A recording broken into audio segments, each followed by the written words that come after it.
సంవత్సరాల తరబడి government job కోసం వేచి చూస్తున్నారా? కేవలం 8 నెలల్లో మీ కల నెరవేర్చుకోండి. వెంటనే కింది నెంబర్స్ కి కాల్ చేయండి.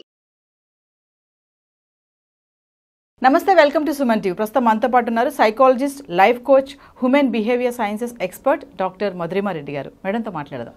నమస్తే మ్యామ్. నమస్తే నవీన గారు.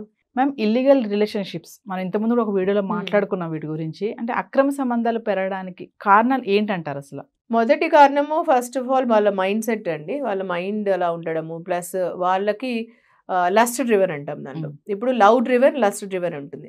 లస్ట్ డ్రివెన్ అంటే ఎప్పుడు ఒక ఫీలింగ్ ఆఫ్ లస్ట్ అనమాట. వాళ్ళ ఆ లస్ట్ ఉన్నప్పుడు ఏమవుతుందంటే అది ఒక్కరితో సాటిస్ఫై కాదు. ఇద్దరు మెయిల్ కానీ ఫీమేల్ కానీ, ఇది ఇద్దరికీ ఉంటుంది. ఇప్పుడు అంటే ఫీమేల్ది కొంచెం అప్పట్లో బయటపడేది కాదు, ఇప్పుడు అందరికి బయటపడుతుంది అండి చాలా మందికి. అది ఒక వయసుతో కూడింది కాదు. ఇప్పుడు ఏ వయసు అన్నా చెప్పచ్చు. అంటే ఇప్పుడు 20లోనే వస్తుందా, 30లోనే వస్తుందా, 40లోనే వస్తుందా, 50లోనే అని చెప్పలేము. ఒక వయసు లిమిట్ ఉండదు, అది ఏ వయసులో ఉన్నా. అంటే ఇది ఒకరితో సాటిస్ఫై కాదు. ఇప్పుడు ఒకరిలో నీకు ఒకటి నచ్చచ్చు, ఒకరిలో నీకు ఒకటి నచ్చకపోవచ్చు అనేది ఉండదు. లస్ట్ డ్రివెన్ వాళ్ళకు ఇప్పుడు ఇక్కడ ఆగదు, ఇంక వాండర్ అవుతుంటుంది మైండ్. అది వాండర్ అవుతున్నప్పుడు అఫైర్ పెట్టుకుందామని అనుకుంటారు వాళ్ళు. ఎప్పుడు దొరుకుతారా అని అఫైర్ పెట్టుకుందామని అనుకుంటారు, మగవాళ్ళైనా ఆడవాళ్ళైనా. ఇది ఒక దగ్గర ఆగదు, ఇంక ఇది మైండ్ తిరుగుతూనే ఉంటుంది. అందుకనే అన్నాను కదా, అది మైండ్ అని. మైండ్ అనమాట, ఇది గేమ్. మైండ్ గేమింగ్ వెళ్తూ ఉంటుంది మైండ్. ఇంకా మైండ్ నుంచి శరీరం. ఇంకా ఎప్పుడు ఎవరైనా ఇలా కనిపిస్తారా, మనకి ఎవరు అట్రాక్ట్ అవుతారా, ఇట్లా ఉంటుంది అనమాట. జస్ట్ ఒక శరీర వాంఛలాగా అనమాట. ఓన్లీ ఇది it's only for physical need లాగా, ఫిజికల్ అట్రాక్షన్ లాగా ఉంటుంది. మీరు అన్నారు ఇందాక అట్రాక్షన్, అది it's just a lust driven. Lust అంటే ఓన్లీ ఫర్ కొన్ని క్షణాలు, కొంచెం టైం. అదేం ఒక ప్రేమతో కూడింది కాదు, ఒక అండర్స్టాండింగ్ తో కూడింది కాదు, ఆ మెచ్యూరిటీతో కూడింది కాదు. ఓన్లీ కొన్ని క్షణాలు అయినా ఫిజికల్ నీడ్ అంతే. అది లస్ట్ డ్రివెన్ అంతే, ఓన్లీ ఏ లస్ట్ డ్రివెన్. సో దానివల్ల ఫస్ట్ ఏర్పడే రిలేషన్షిప్ దానిలో. సో దాని తర్వాత ఇల్లీగల్ అఫైర్స్ దాంతో వస్తుంది. ఫస్ట్ రీజన్ అది ఇల్లీగల్ అఫైర్స్ వచ్చేది. అప్పుడు హస్బెండ్ వైఫ్ లో ఫస్ట్ అది స్టార్ట్ అవుతుంది. ఇంకా మిగతా రోజు కూడా ఇల్లీగల్ అఫైర్స్ వచ్చేది దీనివల్ల first. Second, too many desires, too many కోరికల వల్ల కూడా. ఇంట్లో ఒక భార్య ఉంటే కూడా వాళ్ళకి భార్యతో ఫస్ట్ లీగలీ మనము చాలా మంది అండి పెళ్లి చేసుకుంటారు ఒక ఏజ్ లో, మేబీ 20sలోనే ఏదో ఒక రీజన్ లో పెళ్లి చేసుకుంటారు. వాళ్ళు పెళ్లి చేసుకుంటారు, పిల్లల్ని కంటారు.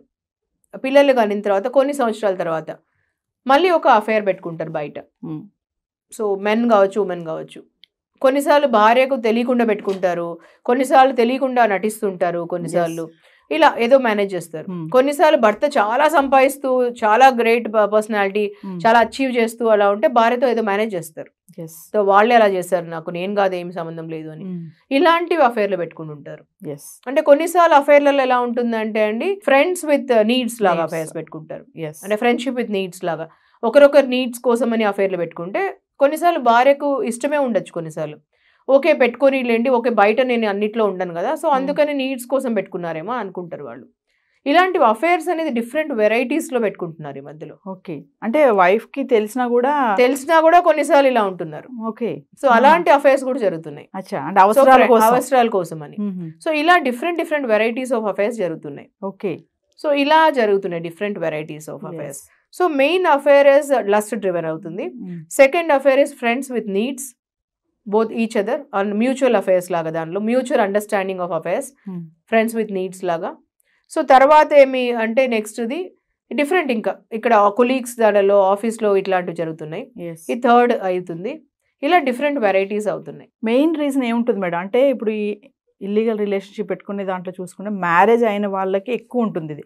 అది ఉమెనే కానీ మెన్నే కానీ ఎక్కువ శాతం చూసుకుంటే ఉమెన్ ఎక్కువ ఉన్నారు ఇందులో. మెయిన్ రీజన్ ఏంటంటారంటే మనీ అని కొంతమంది ఆస్పెక్ట్స్ ఉన్నాయి.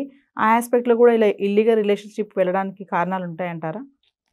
మనీ ఆస్పెక్ట్స్లో మనీ కూడా ఉండొచ్చండి. కొన్నిసార్లు ఫైనాన్షియల్ క్వాడ్రంట్ కూడా ఒక రీజన్ ఉంటుంది. కొంతమందికి ఫైనాన్షియల్ లిటరసీ లేకపోవడము, కొంతమందికి ఫైనాన్షియలీ నాకు ఇలా ఉంది కదా ప్రాబ్లము, అందుకని ఒకరితో కనెక్ట్ పెట్టుకోవడం. ఫైనాన్షియలీ వెల్ ఆఫ్ ఉండేవాళ్ళు మేబీ ఫీమేల్ ఉండొచ్చు ఆర్ మెయిల్ ఉండొచ్చు. అలాంటి వల్ల ఫ్రెండ్షిప్ విత్ నీడ్స్ చెప్పాను కదా, ఆ నీడ్స్లో ఇది కూడా రావచ్చండి. ఫైనాన్షియల్ కూడా ఒక నీడ్ ఉండొచ్చు. ఓకే, సో వాళ్ళే ఫైనాన్షియలీ లిటరసీ పెట్టుకొని డిపెండ్ వాళ్ళపైన అయితే బాగుంటుంది. కానీ ఇది ఇలాంటివి పెట్టుకోవడం వల్ల ఏమవుతుందంటే, మేబీ అఫైర్ పెట్టుకోవడం వల్ల ఒక టైంలో అది నెగిటివిటీకి కూడా దారితీస్తుంది. ఒకవేళ అది ఎక్స్‌ప్లాయిటేషన్ కి అయితే అది కూడా దారి తీయొచ్చు. సో ఇలాంటి వాళ్ళు కూడా అఫేర్ పెట్టుకుంటారు కొంతమంది. అంటే కొంతమంది ఫినాన్షియల్ గా రిలేషన్ అంటున్నారు కదా మేడం, నీడ్స్ అన్నారు కదా మీరు, అంటే ఇలా ఫినాన్షియల్ గా వెళ్ళిన వాళ్ళు తర్వాత సెక్షువల్ గా కూడా మారే ఛాన్సెస్ ఉంటాయంటారా? ఫస్ట్ స్లోగా ఫ్రెండ్షిప్ లాగా స్టార్ట్ అవుతుందండి వాళ్ళు. ఫస్ట్ ఆ ఫ్రెండ్షిప్ లో ప్యూరిటీ ఉండి మధ్య ఒట్టి ఫ్రెండ్షిప్ లాగా ఉంటే బాగుంటుంది. Opposite sex only friendship relation bonding ఉంటే, అంటే ఇద్దరు ఒక మెయిల్ అండ్ ఫీమేల్ ఫ్రెండ్స్ లాగా కూడా ఉండొచ్చు. అది నిజంగా బాగుంటుంది, చాలా బాగుంటుంది. అది ఒక బౌండరీస్ పెట్టుకొని ఆ ఫ్రెండ్షిప్ ఉంటే ఇది అద్భుతంగా ఉంటుంది వాళ్ళకి. సో కానీ అక్కడ వరకు లిమిటేషన్ లేకుండా దాని తర్వాత కొన్ని దానిలో వాళ్ళు అట్రాక్ట్ అవుతారు, కొన్నిసార్లు ఎమోషనలీ కనెక్ట్ అవుతారు, తర్వాత ఫిజికలీ కనెక్ట్ అవుతారు, ఇలాంటివి అవుతాయి. దాని తర్వాత ఫైనాన్షియలీ అన్ని చోట్లకు దారితీస్తుంది వాళ్ళకి. సో ఇలా కూడా కావడానికి అవుతుంది. సో వాళ్ళకి already if they are married already, ఒకవేళ men are married already, so they cannot marry her. ఇప్పుడు ఆవిడకి మ్యారీ చేసుకోలేరు కదా, మెన్ ఆల్రెడీ మ్యారీ అయి ఉన్నప్పుడు వాళ్ళకి they just want to have her as a normal physical relationship మాత్రమే పెట్టుకోవాలనుకుంటారు. ఎందుకంటే వాళ్ళకు ఫ్యామిలీ ఆల్రెడీ ఉంది, they are happy with family. భార్య ఉండాలి, పిల్లలు ఉండాలనుకుంటారు, లీగలీ సొసైటీలో అలా ఉండాలనుకుంటారు. కానీ ఈ అమ్మాయితో కూడా ఉండాలనుకుంటారు. సో అది ఎన్ని రోజుల వరకు వెళ్తుంది? ఫస్ట్ స్టార్ట్ చేసినప్పుడు ఈ అమ్మాయికి బాగానే ఉంటుందండి. తర్వాత ఈ అమ్మాయికి ఏమనిపిస్తుంది, నన్ను కూడా పెళ్లి చేసుకుంటే బాగుంటుంది అనిపిస్తుంది. అక్కడ ప్రాబ్లం వస్తుంది. మ్యారేజ్ అనేటప్పుడు ఎగ్జాక్ట్లీ అక్కడ నుంచి ప్రాబ్లం వస్తుంది ఈ అమ్మాయికి. సో ఈ అమ్మాయికి అప్పుడు ఇష్టం ఉండదు, అంటే రిలేషన్ ఇలానే ఉండాలనుకుంటారు వాళ్ళు. Exactly marriage. సో ఇది క్లారిటీ ఫస్ట్ నుంచి పెట్టుకుంటే బాగుంటుంది. ఎక్స్పెక్టేషన్స్ ఫస్ట్ నుంచే పెట్టుకుంటే, నాకు మ్యారేజ్ కావాలి, ఇంపార్టెంట్ నాకు మ్యారేజ్ అని అనిపించి ఫస్టే క్లారిటీ ఇస్తే బాగుంటుంది. ఆ ఫస్టే ఆ బౌండరీస్ డ్రా చేసుకుంటే బాగుంటుంది. లేదంటే చాలా మంది గిల్ట్ ఫీల్ అయిపోయి తర్వాత ఆ గిల్ట్ నుంచే లోన్లీనెస్ వస్తుంది, డిప్రెషన్ వస్తుంది, అవి ప్రాబ్లమ్స్ అవుతాయి. కానీ మెన్ తొందరగా మూవ్ ఆన్ అవుతారు. వాళ్ళకి ఈజీ అండి, ఎందుకంటే వాళ్ళకి ఆల్రెడీ క్లారిటీ ఉంటుంది, నా భార్య ఉంది, నా పిల్లలు ఉన్నారు. కానీ ఉమెన్ కి it is very difficult to move on. వాళ్ళకు నన్ను ఎక్స్‌ప్లాయిట్ చేశారేమో అని ఒక ఫీలింగ్ వస్తుంది. ఆల్రెడీ వాళ్ళకి భార్య పిల్లలు ఉన్నారు కదా, మరి నా లైఫ్ లోకి ఎందుకు వచ్చారు? నా లైఫ్ లోకి వచ్చింది నన్ను ఒక పర్పస్ గా, నన్ను గేమ్ లాగా వాడుకోవడానికే కదా, నన్ను వాడుకొని ఎక్స్‌ప్లాయిట్ చేయడానికే కదా అని ఒక ఫీలింగ్ ఉంటుంది. నాతో అఫేర్ పెట్టుకొని నన్ను గేమ్ లాగా అని. కానీ వాళ్ళు మెన్ ఏమనుకుంటారంటే, నువ్వే, నీదే రెస్పాన్సిబిలిటీ, నువ్వే, నీకు తెలిసి నాకు వచ్చావు, ఇలా ఈజీగా బ్లేమ్ వేసుకుంటారు వాళ్ళు ఒకరొకరి పైన. సో ఆ ఒకరొకరి పైన బ్లేమ్ వేసుకున్నప్పుడు మూవ్ ఆన్ ఎవరైతారు ఫాస్ట్ అంటే సమ్ టైమ్స్ మెన్ అవుతారు, some times very slow women అవుతారు. కొన్నిసార్లు ఏమంటే డ్రింకింగ్ అండ్ స్మోకింగ్ లోకి వస్తారు. మనం మహానటి గారిది చూసాము. ఆల్రెడీ ఉమెనైజర్ అని తెలిసి కూడా ఆవిడ పెళ్లి చేసుకున్నారు, ప్రేమించారు, పెళ్లి చేసుకున్నారు. ప్రేమించడానికి ముందే చెప్పాడు అతను, నాకు ఇలా భార్య ఉంది, పిల్లలు ఉన్నారు అని చెప్పేసి. ఆవిడకి తెలిసి పాపం పెళ్లి చేసుకున్నారు. ఆ రోజు పెళ్లి చేసుకున్న తర్వాత ఆవిడ ఎక్స్పెక్ట్ చేశారు మారుతారేమో ఇట్లా అని చెప్పేసి. కానీ ఏమైంది, మారుతారేమో అని ఎక్స్పెక్ట్ చేసిన తర్వాత ఆవిడకి ఆల్రెడీ పిల్లలు పుట్టిన తర్వాత మహానటి గారికి ఆవిడ సక్సెస్ అయ్యారు, అవార్డు తీసుకుంటున్నారు. అలా ఉన్నప్పుడు ఇందాక మనం టాక్సిక్ రిలేషన్షిప్లో మాట్లాడాం. మనము we need to celebrate our life with those people who celebrate us. So ఎప్పుడైతే కొంచెం తేడా వచ్చిందో సక్సెస్లో, హీ ఫెల్ట్ వెరీ జెలస్ కదా, అక్కడ సక్సెస్ దగ్గర ప్రాబ్లం అయిపోయింది. దాని తర్వాత ఆల్రెడీ ఉండే క్వాలిటీస్, ఉమెనైజింగ్, లస్ట్ డ్రివెన్. ఉమెనైజింగ్, ఇంత మహానటి అని ప్రేమించి పెళ్లి చేసుకొని ముందుండే క్వాలిటీ ఏంది? ఉమెనైజింగ్. నాకు వీక్నెస్, నాకు బలహీనత అని చెప్పాడు. అంటే ఉమెనైజింగ్ అనేది, లస్ట్ డ్రివెన్ అనేది బలహీనత. అప్పుడు ఏమన్నా సావిత్రి, ఇప్పుడు కొత్త ఏంటి అని అడిగాడు. ఇప్పుడు ఎందుకు కొత్త, ఇప్పుడేంటి కొత్త, నాకు ముందు కూడా ఉన్నింది కదా అని అడిగాడు. అంటే అప్పుడు ముందు నీకు సావిత్రి లేదు కదా జీవితంలో, ఇప్పుడు పెళ్ళైన తర్వాత ఇప్పుడు నేను సావిత్రి గణేష్ని. ఆ మాట చాలా బాధ అనిపిస్తుందండి ఆ సినిమా చూసినప్పుడు. మహానటి, అప్పుడు ముందు నువ్వు నువ్వు గణేష్వి, ఇప్పుడు నేను సావిత్రి గణేష్ని, నువ్వు పెళ్లి చేసుకున్నావు నన్ను. అంటే నేనున్నా కూడా నీకు మరి ఇంకొక అమ్మాయి కావాల్సి వచ్చింది, నీ ప్రేమ అక్కడికి ఆగలేదు. సో నేనున్నా కూడా ఇంకొక అమ్మాయి కూడా కావాల్సి వచ్చింది, నీకు ఒక వేరే ప్రాస్టిట్యూట్ కూడా కావాల్సి వచ్చింది అని అర్థము. అంటే నేను ఇవ్వలేనిది ఒక ప్రాస్టిట్యూట్ నీకు. అంటే దాని పేరు ఏంటి అంటే, అక్కడ లస్ట్ డ్రివెన్ వాళ్ళు అక్కడ ఆగరు ఒకరు. అది ఉన్నప్పుడు మనకు దాని పేరు మైండ్ అండి. ఆ మైండ్ వాండరింగ్ చేస్తూ ఉంటుంది. అది ఉన్నప్పుడు క్వాలిటీ ఏంటంటే మనకు ఆ వ్యసనం అంటాం దాని పేరు. అది కూడా ఒకటి డ్రగ్, స్మోకింగ్, డ్రింకింగ్, దానిలాగా మైండ్ ఇట్లా వాండరింగ్ చేస్తుంటుంది.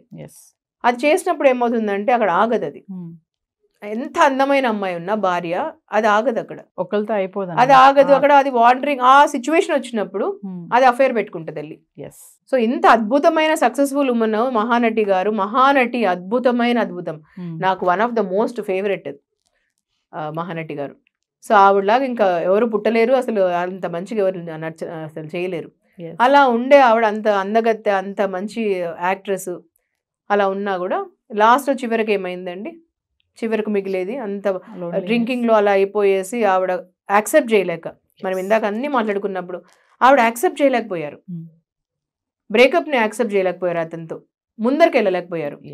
అది ఎంత తొందరగా యాక్సెప్ట్ చేసి ముందరికి వెళ్తే అంత బాగుంటుంది, కానీ యాక్సెప్ట్ చేయలేకపోయారు, అక్కడితో ఎండ్ అయిపోయింది. ముందు ఉమనైజర్ అతను, ఇప్పుడు కొత్త ఏముంటుంది ఇంకొక, కానీ అప్పుడు జెమిని, అప్పుడు నువ్వు గణేష్ అప్పుడు, ఇప్పుడు నేను సావిత్రి గణేష్. సో ఇక్కడ క్లాషెస్ వచ్చేసి అక్కడ ఆగిపోయేసి ఆవిడ డ్రింకింగ్ అన్నిటికీ వచ్చేసేసి ఇలా అఫైర్స్ అనేది దీని నుంచి వస్తాయి. లస్ట్ డ్రివెన్ ఫస్ట్ ఇలా సక్సెస్కి మళ్ళీ ఈగోస్ వల్ల వస్తాయి, ఒకరిపైన ఒకరికి ఈగోస్ వల్ల. సో అలా డ్రివెన్ వల్ల వస్తాయి. తర్వాత హస్బెండ్, ఇంకొకటి ఏంటంటే హస్బెండ్ వైఫ్ మధ్యలో సరిగా అండర్స్టాండింగ్ లేకపోవడం, ట్రస్ట్ లేకపోవడం, కన్వర్సేషనల్ కమ్యూనికేషన్ లేకపోవడం.